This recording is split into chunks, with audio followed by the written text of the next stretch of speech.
Hello student, this side Sudhir Grover, senior faculty member Infomaths course एडयू।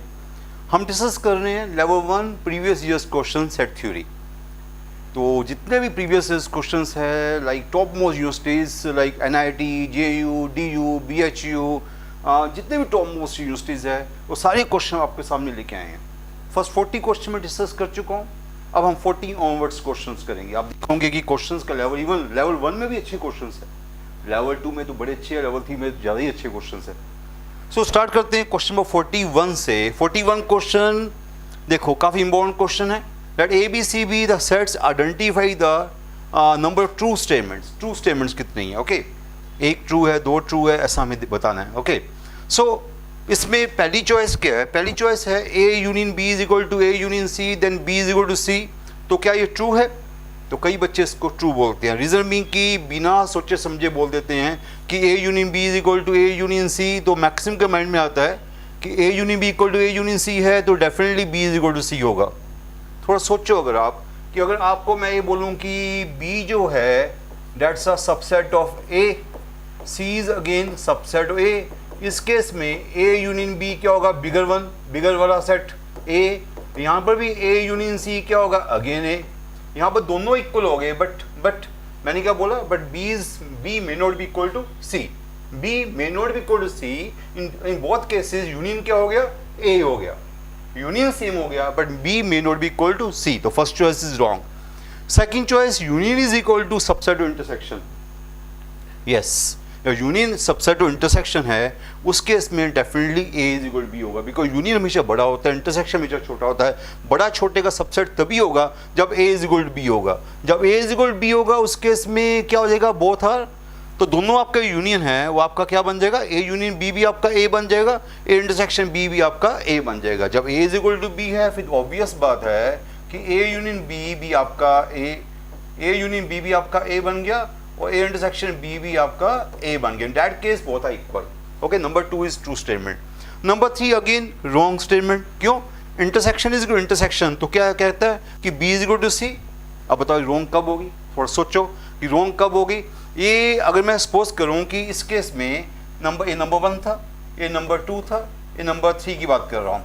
Number 3 में अगर मैं बात लेके चलूँगी A जो है B का सबसेट है, सिमिलरली A जो है वो C का भी सबसेट है। उस केस में इंटरसेक्शन क्या होगा? A इंटरसेक्शन B A हो जाएगा, A इंटरसेक्शन C भी A हो जाएगा। मीन दोनों इंटरसेक्शन सेम हो गए, पर B may not be equal to C। Again जैसे नंबर 1 था वैसे नंबर 3 हो गया। Again B may not be equal to C। Again this statement is wrong.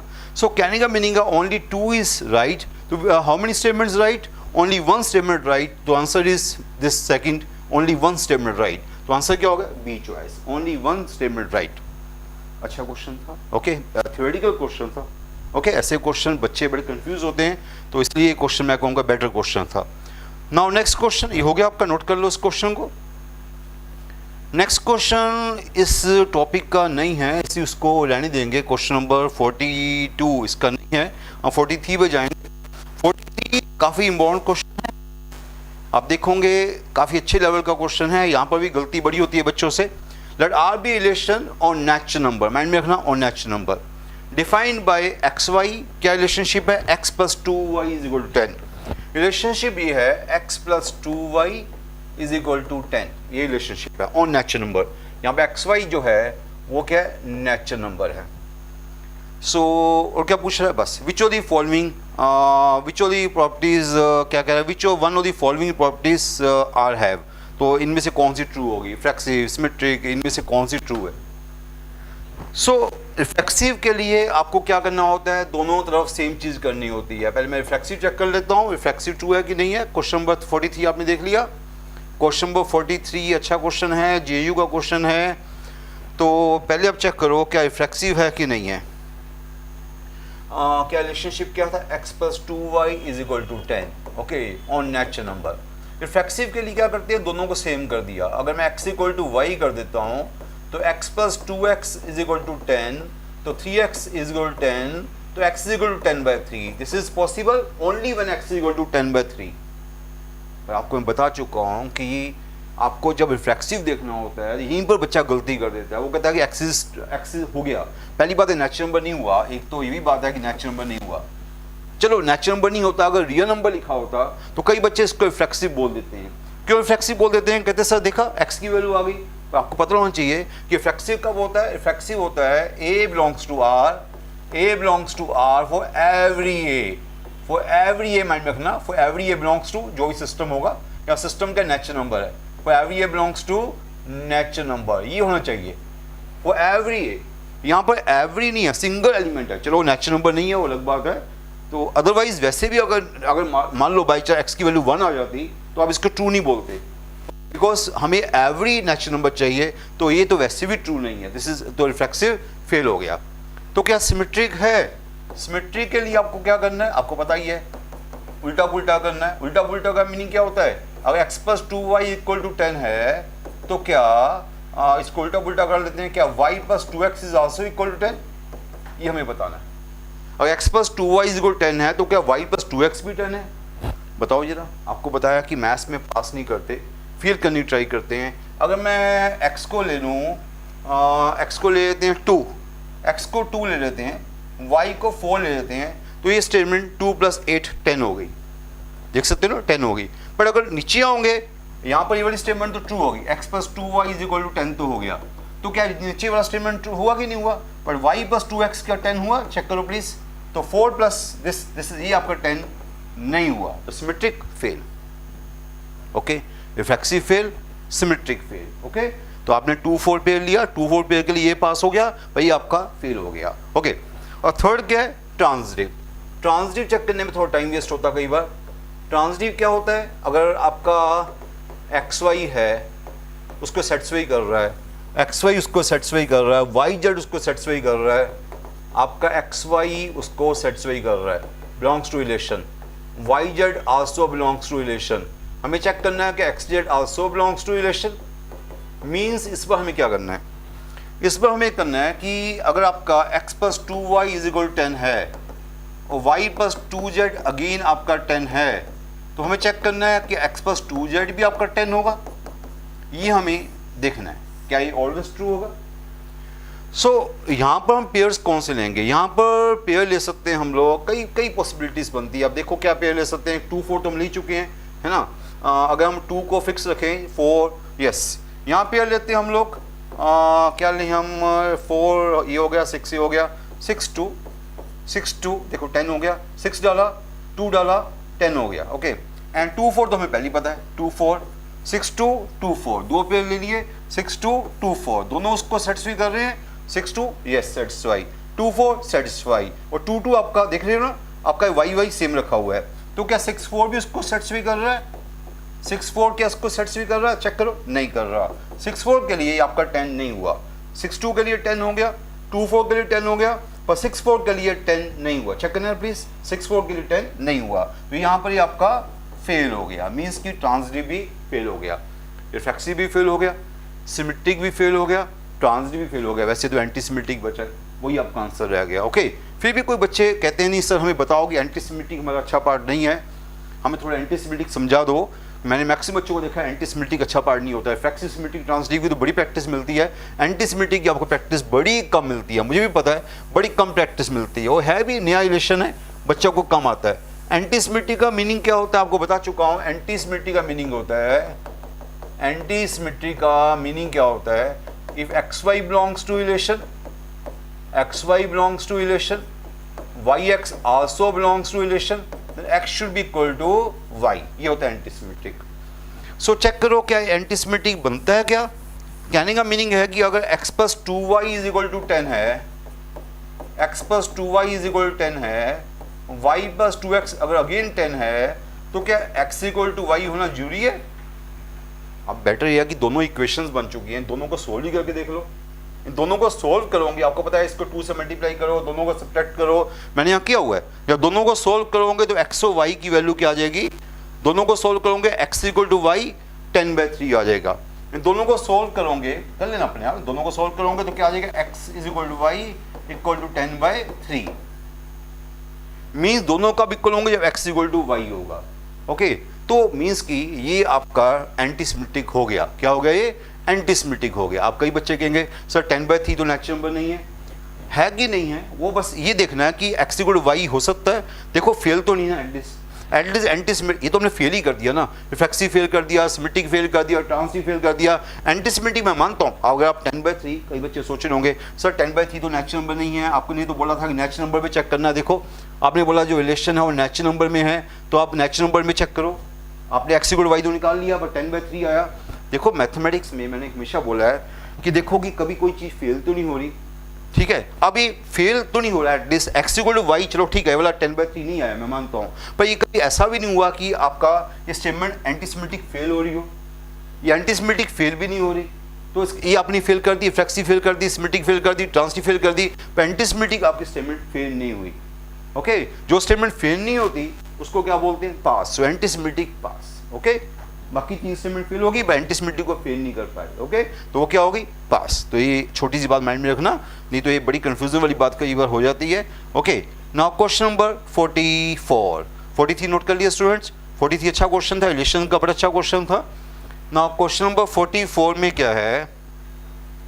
ये तो वैसे ही बच्चों वाला क्वेश्चन है। 44 में ना गैदरिंग ऑफ स्टूडेंट 75%, पढ़ो अपने, पढ़ो स्टूडेंट, क्वेश्चन पढ़ो अपने आप। 75% knew some probability, 30% knew some stats, 20% knew both of this two, what proportion of student had some knowledge of either. यार ये तो बिल्कुल जीरो लेवल का क्वेश्चन हो गया। आइदर का मीनिंग क्या होता है? यूनियन। आइदर का मीनिंग क्या होता है? यूनियन। आपको यूनियन निकालना है, आपको प्रोबेबिलिटी दी हुई है, प्रोबेबिलिटी मीन्स की प्रोबेबिलिटी सब्जेक्ट दिया हुआ है, तो आपको एक सेट दिया हुआ है, क्या दिया हुआ है? Number elements which study probability कितना है? 75%। विच स्टडी स्टैट्स वो कितना है? 30%। और विच स्टडी बोथ वो कितना है? 20%। ये आपको दिया हुआ है, इतना पार्ट आपको दिया हुआ है। आपको यूनियन चाहिए, आइदर चाहिए। यूनियन क्या होता है? हर बच्चे को पता है union means dad plus dad minus common, dad plus dad minus common आपका यूनियन हो गया।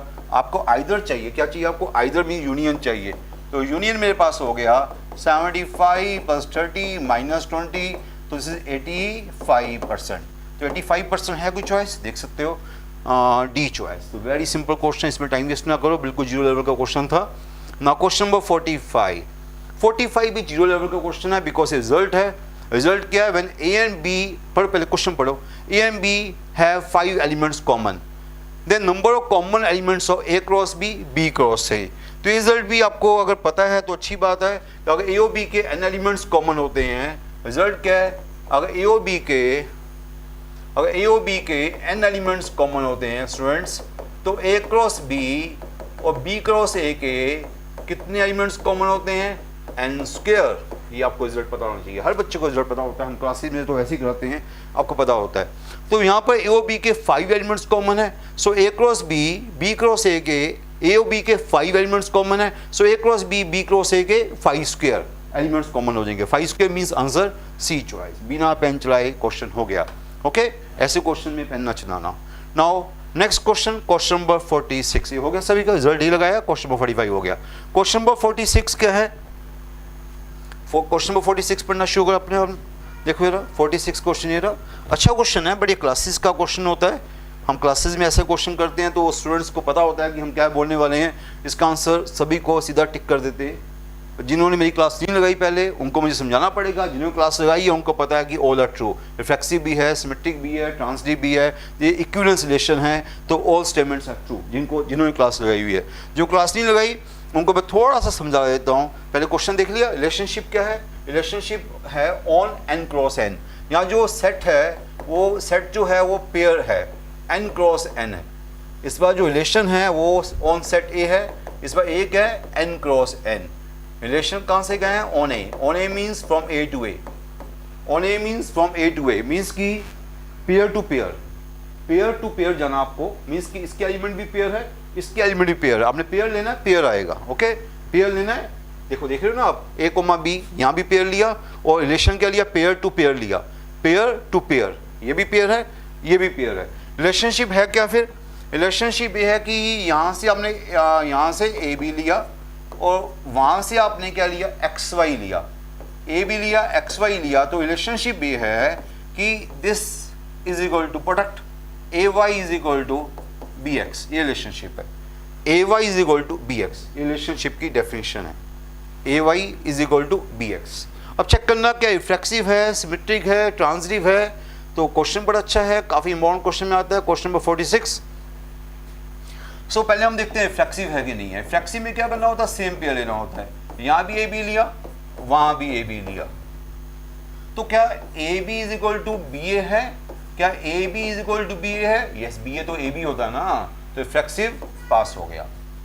ओके, रिफ्लेक्सिव मींस हमने रिफ्लेक्सिव चेक करना है, तो हमने क्या लिया, दोनों पेयर सेम ले लिए, ए बी लिया, वहां भी ए बी लिया। क्या ए, देखो क्या क्या रिलेशन है, this a into y is equal to b into x, so a into b is equal to b into a. Yes, reflexive हो गया। क्या क्या ये सिमेट्रिक भी हुआ? सिमेट्रिक का मीनिंग क्या होगा, if a b related to xy, okay, then ba also related to xy। हमें क्या चेक करना है, sorry xy also related to ab, हमें ये चेक करना है। ओके, वो हमें गिवन है, तो क्या गिवन है हमें गिवन है ay is equal to bx, ये हमें गिवन है ay is equal to bx। हमें चेक क्या करना है, हमें चेक करना है, ये देखो क्या है, bx is equal to ay। अगर आप देखोगे तो ये क्या है, जो आपको गिवन है वो भी तो यही था, bx, ये भी bx, ay, ये भी ay, जो गिवन था वही तो यहाँ पर वापस आ गया। स्टूडेंट्स, गिवन क्या था, मींस जो आपको सिमेट्रिक चेक करना है, गिवन हो गया, ये आपको चेक करना था। तो गिवन था ay is equal to bx, जो चेक करना है वो भी आपका bx इक्वल टू ay। यार bx equal to ay means ay equal to bx ही हो गया ना, तो सिमेट्रिक भी हो गया, ये फ्लेक्सिव भी हो गया, सिमेट्रिक भी हो गया। मैंने कहा था ना ये क्वेश्चन क्लासेस में किया हुआ है, काफी इंपॉर्टेंट क्वेश्चन है, पर हमने किया पहले। नंबर 3, क्या ट्रांजिटिव भी है? ट्रांजिटिव के लिए क्या करते हैं हम लोग लेते हैं 3 pair, a B related to x y, x y related to, क्या नाम दूं मैं तीसरा नाम देता हूँ सी डी। सो 3 पेयर ले लिया हमने, A B X Y C D. तो A B related to x Y का मीनिंग क्या हो गया, A Y is equal to B X, ये हमें नंबर 1 हो गया। इसका मीनिंग क्या हो गया, इसका मीनिंग हो गया c d x is equal to c y. Okay, number 1 हो गया, नंबर 2 हो गया।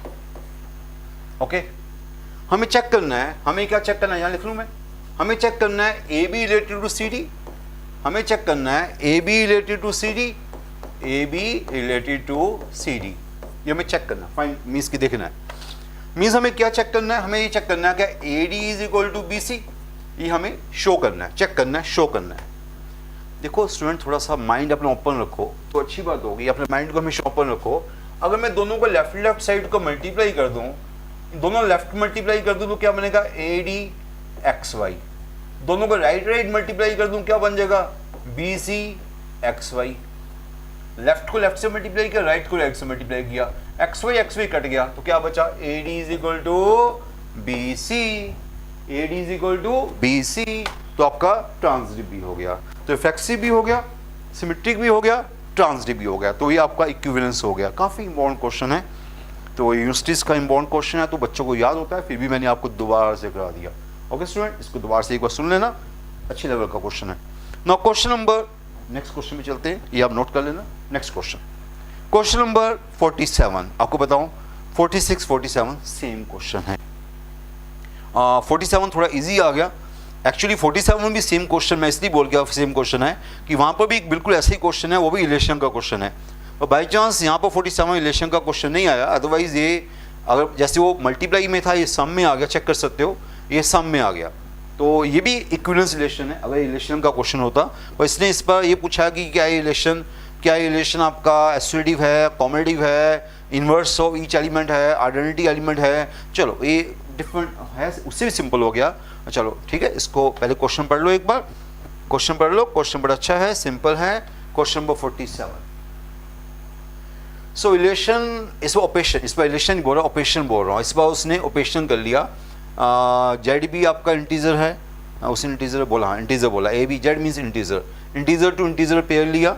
ओके, इन दोनों एक पेयर आपका जो एक्स है वो पेयर है, आपका पेयर है। ओके, ए कॉमा बी, और वाई जो पेयर है सी कॉमा डी, दोनों को ऐड करूँगा तो ये बन गया।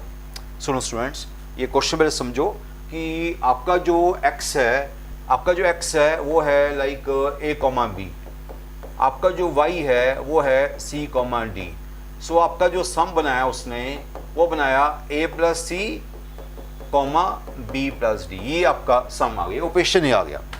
पेयर और पेयर में ऐड किया तो ये दोनों आपके कंपोनेंट ऐड हो गए, एक्स कंपोनेंट भी ऐड हो गए, वाई कंपोनेंट भी ऐड हो गए, ये आपका ऑपरेशन बना, ऑपरेशन।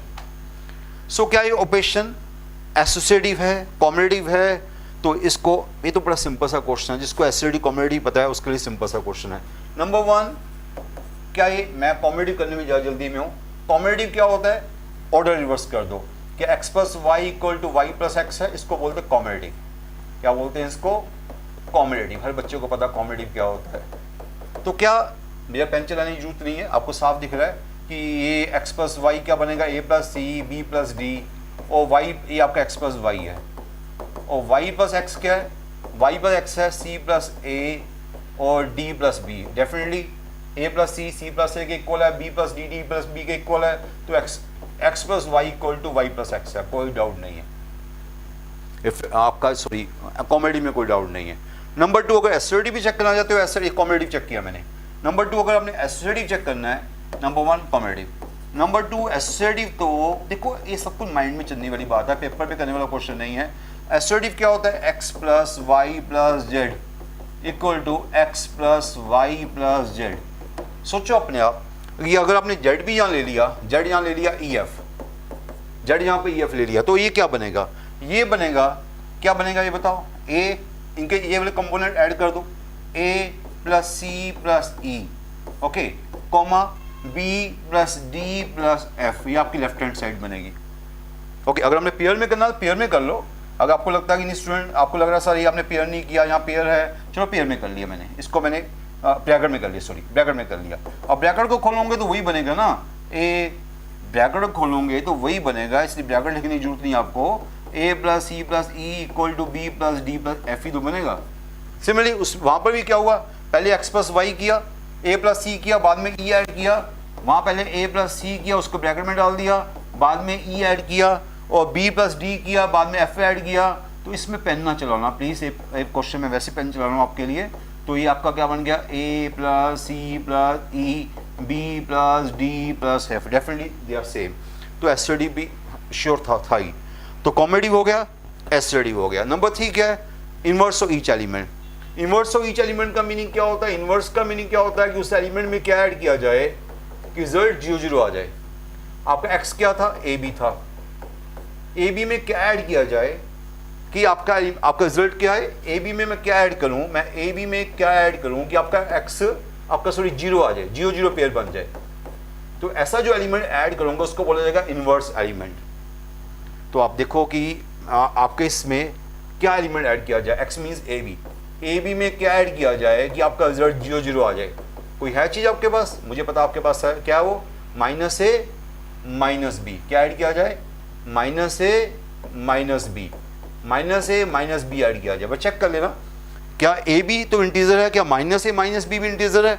आपको इंटीजर में देखना है। तो ए बी अगर इंटीजर है तो माइनस ए माइनस बी भी इंटीजर होते हैं। मीन्स जो इन्वर्स, ये आपका इन्वर्स एलिमेंट आ गया, वो भी जेड में होना चाहिए ना। आपका इन्वर्स एलिमेंट भी जेड क्रॉस जेड में होना चाहिए। अगर नेचुरल नंबर होता तो मैं इन्वर्स नहीं कर सकता था, नेचुरल नंबर में नेगेटिव नहीं होते। पर अगर इंटीजर है तो इसका नेगेटिव हो गया तो इसका इन्वर्स भी हो गया। ओके, ये इसका inverse, for each element we have a inverse, ये इन्वर्स आ गया, इसको ऐड किया 0 0 आ गया, इसको बोलते हैं इन्वर्स आ गया। ओके, क्या ऑर्डिनरी एलिमेंट क्या होता है? आपने पहले 3 नोट कर लिए। नंबर 4, ऑर्डिनरी एलिमेंट क्या होता है कि ए बी में क्या ऐड करूं कि ए बी वापिस आ जाए। ए बी में क्या ऐड करूंगी? ए बी वापिस आ जाए। ए बी में क्या ऐड करूं कि ए बी वापिस आ जाए? बताओ, ए बी में क्या ऐड करो? ए बी वापिस आ जाए, 0 0 ऐड करो। ए बी में क्या ऐड करूं? ए बी वापिस आ जाए, 0 0 ऐड करो। तो 0 0 को क्या बोला जाएगा? Ordinary element. 0 0 को बोला जाता है ऑर्डिनरी एलिमेंट, पर उसने ही बोला कि ऑर्डिनरी एलिमेंट क्या है? 1 0 है, जो रॉन्ग हो गया। ऑर्डिनरी एलिमेंट हुआ क्या? 0 0 हुआ, 1 0 नहीं हुआ, तो यहाँ पर वो रॉन्ग हो गया। वैसे बताऊँ, और मेरे से कोई वैसे पूछता मैं पहले 2 सेकंड में बोल देता कि ये रॉन्ग है। पर मेरी एक आदत है कि मैं क्वेश्चन को क्वेश्चन ही समझता। देखो, मैं आपके सामने पेपर करने नहीं बैठा।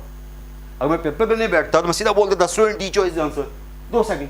बट मुझे होता है कि बच्चा चीज़ को समझे कि फर्स्ट क्यों नहीं है, सेकंड क्यों है, थर्ड नहीं है, फोर्थ है, तो आपको क्लास लगा रहे हो, आप थ्योरी, आप एक कॉन्सेप्ट सीख रहे हो, इसलिए मैं आपको हर चीज़ समझा रहा होता हूँ। अदरवाइज अगर पेपर में जाऊँगा तो मैं सीधा, मुझे पता है 0 पे इसका आइडेंटिटी में 0 होता है, तो पक्की बात है आपका क्या नोट करेक्ट है। ओके, बट वो पेपर की बात है, अभी तो मैं आपको कॉन्सेप्ट सिखा रहा हूँ। आपको तीनों कॉन्सेप्ट समझ आ गए, एसआरडी, कॉमेडी वगैरह वगैरह, मैंने पीछे भी ऐसे किए क्वेश्चंस में कॉन्सेप्ट सिखाए आपको। ओके चलो, तो ये क्वेश्चन नोट कर लिया आपने, सोल्यूशन नोट कर लिया होगा।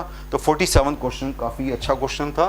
इसमें जिनको नहीं पता था कि कॉमेडी क्या होता है, आइडेंटिटी एलिमेंट क्या होता है, इन्वर्स एलिमेंट क्या होता है, उनके लिए अच्छा क्वेश्चन हो गया, नोट कर लिया होगा आपने स्टूडेंट्स। नाउ क्वेश्चन नंबर 48 जो क्वेश्चन है वो क्या है, देखो जरा स्टूडेंट्स अपने आप देखो।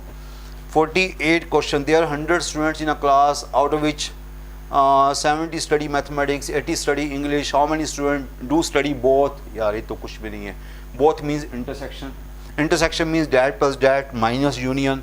तो आपको सब कुछ दिया हुआ है, मैथ 70 दिया है, इंग्लिश 80 दिया है, 70 प्लस 80 और 100 टोटल स्टूडेंट्स है, मीन्स यूनियन हो गया। तो आपका आंसर क्या आ गया, 70 प्लस 80 माइनस 100 50। तो ऐसे क्वेश्चन में तो पेन भी नहीं चलाना, तो मैं भी समझाने में इंटरेस्टेड नहीं हूँ, ये आसान सा है। दोनों को आपको क्या करना है, आपको बोथ निकालना, मीन्स इंटरसेक्शन निकालना है, आपका आंसर रेडी हो गया। Okay students, now question number 49।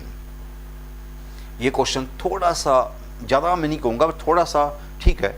Student gets bachelor degree only after passing all the return papers and submitting the assignments. कैसे वो बैचलर डिग्री उसको मिलेगी, पहले वो रिटर्न पेपर भी क्लियर करेगा और उसको सबमिट भी करेगा। Okay, out of 200 students 150 passed all the return papers, 160 submit the assignment. How many student did get the bachelor degree.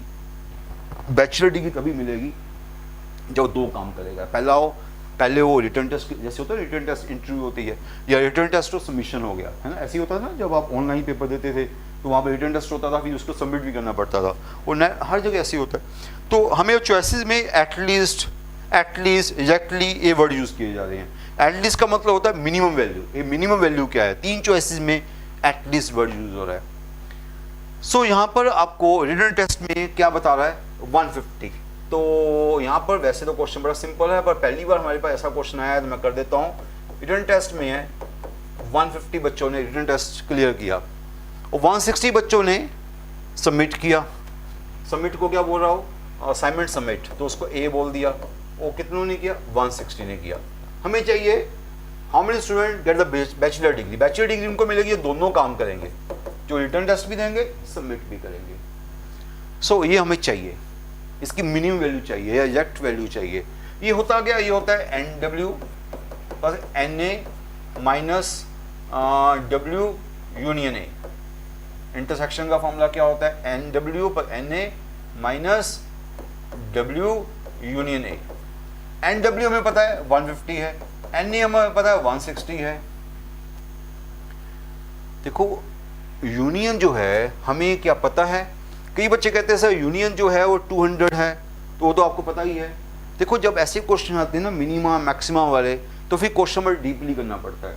फिर हम ये नहीं कहते कि यूनियन 200 है, 200 तो टोटल स्टूडेंट्स थे, ऐसा था ना, 200 तो टोटल स्टूडेंट्स थे। रिटर्न टेस्ट वाले ये A वाले, ये W है, ये A है, 200 तो टोटल स्टूडेंट्स है। अब उसको यूनियन कैसे कर सकते हो, यूनियन तो ये होता है W यूनियन A, जो यूनियन होता है that's less than equal to 200। आप इस बात को माइंड में रखो, लेके चलो, यूनियन है जो वो 200 नहीं है, वो लेस देन इक्वल टू 200 है। 200 उसकी मैक्सिमम वैल्यू है। यूनियन में भी 200, क्या पता ये पूरे यूनियन 200 बन जाए। और 200 के 200 यहाँ पर आपके पास आ जाए पूरे मीन्स की जिन्होंने आइदर उन्होंने रिटर्न टेस्ट भी दिया या उन्होंने असाइनमेंट ही सबमिट किया आइदर, तो वहाँ पर यूनियन 200 भी हो जाएगा। बट अभी क्या हुआ, union is a part of universal set, union is a part of universal set. Union जो है 200 से कम होता है, इस बात को माइंड में लेके चलो। यूनियन की मैक्सिमम वैल्यू 200 है। किसी की मैक्सिमम वैल्यू अगर माइनस करते हो, है ना स्टूडेंट्स, मैं कई बार बच्चों को क्लासरूम में बोलता हूँ 5 - 2 इनमें से बताओ मैक्सिमम कौन सा है। बच्चे कहते हैं सर ये मैक्सिमम है। ये क्यों मैक्सिमम है, क्योंकि आपने मिनिमम माइनस किया है। ये मिनिमम क्यों है, ये आपका मिनिमम है। ये मिनिमम क्यों, ये आपका मैक्सिमम है, ये मिनिमम है। मिनिमम क्यों है, क्योंकि मैक्सिमम माइनस किया है। जब किसी का मैक्सिमम माइनस करते हो, यहाँ मैक्सिमम 200 डाल दूंगा तो कौन सी वैल्यू आ जाएगी, मिनिमम वैल्यू आ जाएगी। ये आपकी मिनिमम वैल्यू आ गई, बिकॉज आपने मैक्सिमम माइनस किया। इसकी मैक्सिमम वैल्यू माइनस किया तो मिनिमम वैल्यू आ गई। तो क्या आंसर आ गया, 110 आपका क्या आ गई, मिनिमम वैल्यू आ गई। तो answer is a choice. Okay, तो ये अच्छा सा सिंपल सा क्वेश्चन था। जिन्होंने पहले नहीं किया उनके लिए नया क्वेश्चन था, अदरवाइज जो सिंपल क्वेश्चन था। डन स्टूडेंट्स, ये हो गया क्वेश्चन नंबर, पहले इसको नोट कर लो, देन हम अगले क्वेश्चन में जाते हैं। ये आपने नोट कर लिया होगा, देन अगले क्वेश्चन पे मूव करना आप। सो अगला क्वेश्चन क्या है, क्वेश्चन नंबर 50। तो 50 तो कुछ है ही नहीं। If A is finite set having n elements, तो power set has definitely 2 power n elements. तो ये तो रिजल्ट है सी चॉइस। ओके, कुछ नहीं करना, सेट के n एलिमेंट्स है तो पावर सेट के 2 पावर n एलिमेंट्स है। नाउ क्वेश्चन नंबर 50 ये हो गया। नाउ क्वेश्चन नंबर 51 क्वेश्चन में भी शायद यहाँ ना मूव कर गया हो। क्वेश्चन नंबर 51 ये रहा, यस ये रहा क्वेश्चन नंबर 51। सेट ए दिया हुआ है, सेट बी दिया हुआ है, सेट सी दिया हुआ है। यार क्या पूछ रहा है, A union B intersection C पूछ रहा है। तो ये तो बिल्कुल जीरो लेवल का क्वेश्चन हो गया। पहले बी इंटरसेक्शन सी निकालो, बी दिया सी दिया है तो बी ये रहा सी ये रहा, दोनों का इंटरसेक्शन क्या आया, दोनों का इंटरसेक्शन आ गया 3 4 4 5 6, इंटरसेक्शन क्या आ गया 4 आ गया, दोनों का इंटरसेक्शन क्या आ गया 4 आ, तो इंटरसेक्शन 4 आ गया।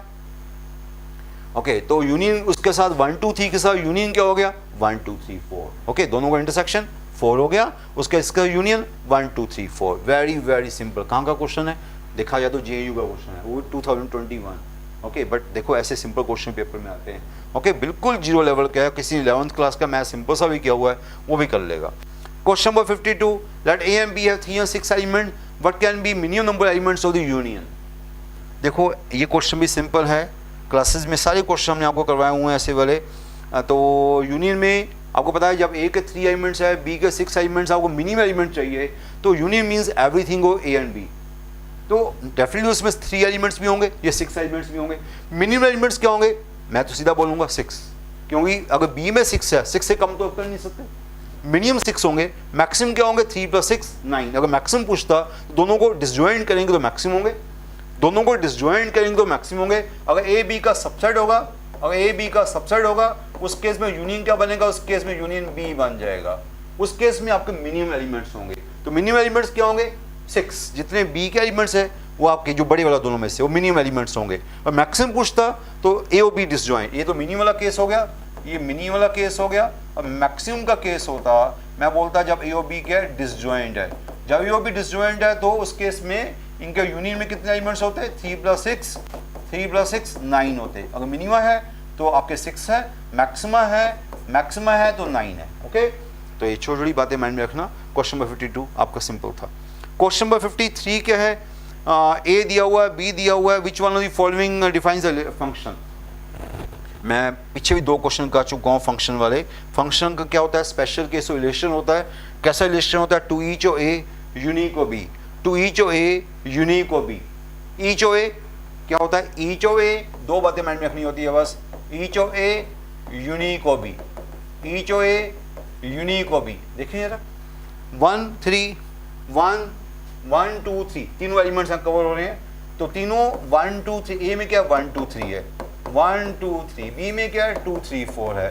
तो 1 भी 3 के पास गया, 2 भी 3 के पास गया, 3 भी 3 के पास गया, 1 ओनली 3 के पास गया, 2 ओनली 3 के पास गया, 3 ओनली 3 के पास गया। ईच एलिमेंट भी कवर हो गया और तीनों यूनिक के पास गए हैं। ये आपका फंक्शन हो गया। Number 1 is a function. Number 2 का फंक्शन हुआ नहीं हुआ, 1 भी 2 के पास गया, 1 3 के पास भी गया, एक एलिमेंट 2 के पास चलेगा, this is not a function. Number 3 क्यों नहीं फंक्शन हुआ, 1 3 के पास गया, 2 4 के पास, ठीक अच्छा गया, पर ये बेचारा खाली बैठ गया, 3 किसी के पास नहीं गया, 2 ईच नहीं हुआ। यहाँ पर 1 गया 2 गया, पर 3 किसी के पास नहीं गया, this is not a function. तो यहाँ पर क्या है, यहाँ पर 2 4 के पास गया, 2 3 के पास गया, एक एलिमेंट 2 के पास चलेगा, this is not a function. तो answer only A choice. Okay, मैं आपको चारों बता दिया कि answer only now A choice, बाकी 3 फंक्शन नहीं हुए। क्यों, because each of A unique of B।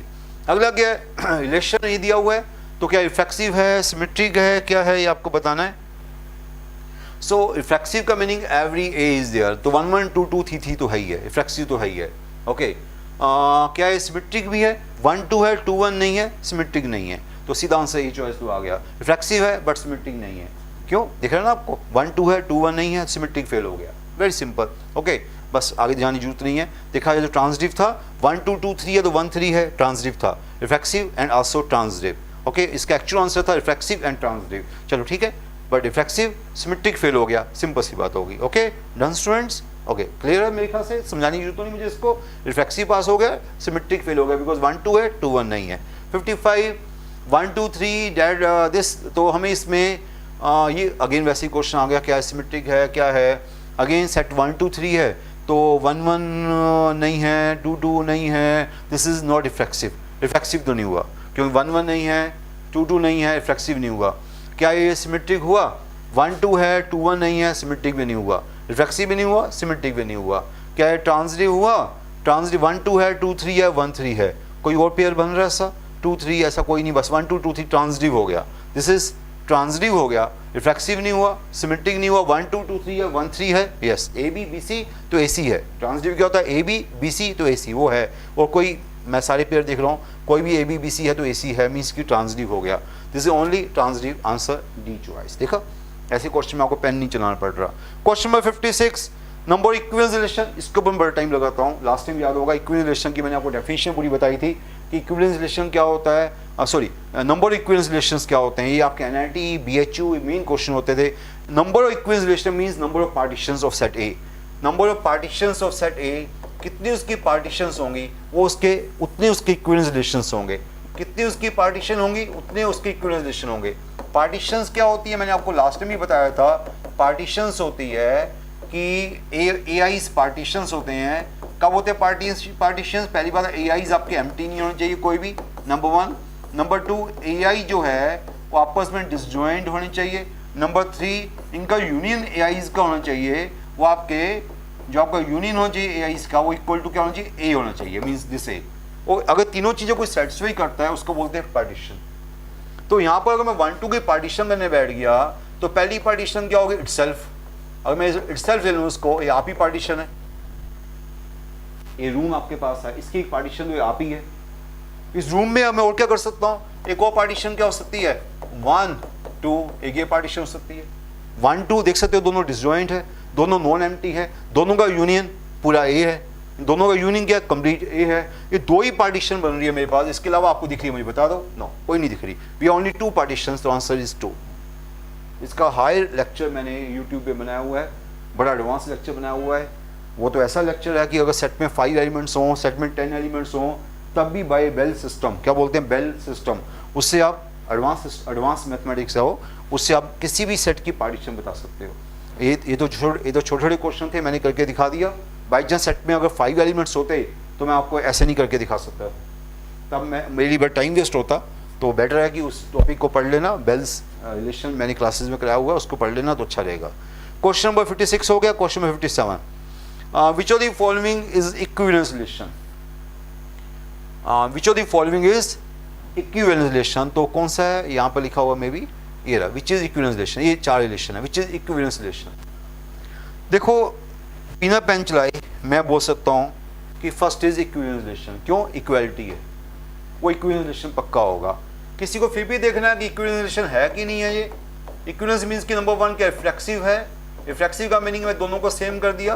क्या mod x equal to mod x होता है? यस, ऑलवेज होता है, for any x, for any x, for any x, ये होता ही है। ओके ओके, रिफ्लेक्सिव हो गया। नंबर 2 क्या है? सिमेट्रिक है। सिमेट्रिक का मीनिंग क्या होता है? Mod x equal to mod Y है, तो क्या mod Y equal to mod x है? ऑब्वियस है, सिमेट्रिक भी हो गया। क्या ट्रांजिटिव है? क्या ट्रांजिटिव है? ट्रांजिटिव भी पता आपको, अगर mod x equal to mod Y है, mod Y equal to mod Z है, तो definitely mod x equal to mod Z भी हो गया, ट्रांजिटिव भी हो गया। तो रिफ्लेक्सिव भी है, सिमेट्रिक भी है, ट्रांजिटिव भी है, इक्विवेलेंस तो हो गया। ये इक्विवेलेंस नहीं बनेगा, एक्स बाय वाई है तो आपको दिख ही रहा है, एक्स वाई के रिलेशन के एक्स बाय वाई, तो बिल्कुल नहीं चांस है। ये भी बिल्कुल चांस नहीं है, बिकॉज ये इनइक्वालिटी है, ये भी इक्विवेलेंस नहीं बनेगी। Answer only a choice. तो आपके सामने क्वेश्चन बड़े इजी हो जाते हैं, तो पेन नहीं चलाना होता ऐसे क्वेश्चंस में। क्वेश्चन नंबर 58, 58 भी इजी क्वेश्चन है।